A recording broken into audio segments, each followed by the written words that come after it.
ముంతాజ్ హోటల్ని ఆపివేయాలని దాదాపు 3 నెలల నుంచి నిరసనలు చేసినా కూడా ఈ యొక్క ప్రభుత్వము నిమ్మకు నీరెత్తినట్టుగా వ్యవహరిస్తూ ఉంది.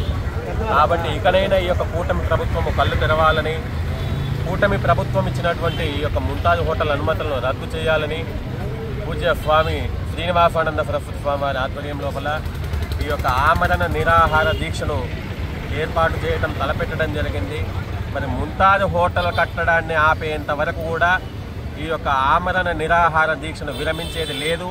ఇకనైనా ప్రభుత్వం దిగి వస్తుందని, ఆ యొక్క తిరుమల వెంకటేశ్వర స్వామి పవిత్రతను కాపాడుతుందని కోరుకుంటూ ఓం నమో వెంకటేశాయ.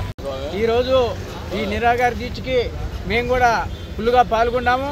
పానాంచాయతీలు లెక్క పెట్టేది లేదు. పానాలు పోయిందాకా పోరాడతాం.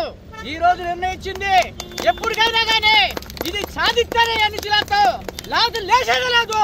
జై శ్రీరామ్, జై శ్రీరామ్, ఈ రోజు వచ్చినట్టే ప్రతి ఒక్కరు కూడా గుండెల్లో ఒక బాధ నుంచుకొని ఇంతమంది మహిళలు వచ్చినారు. ఈ రోజు కూడా ఇన్ని ఈడియాల పైన కూడా ఎవరు రాలేదంటే ముందుకే దీని పోరాటం ఎంతవరకు వాళ్ళు అంతవరకు పోతామో దాన్ని నిర్ణయించేదే లేదు. జై శ్రీరామ్.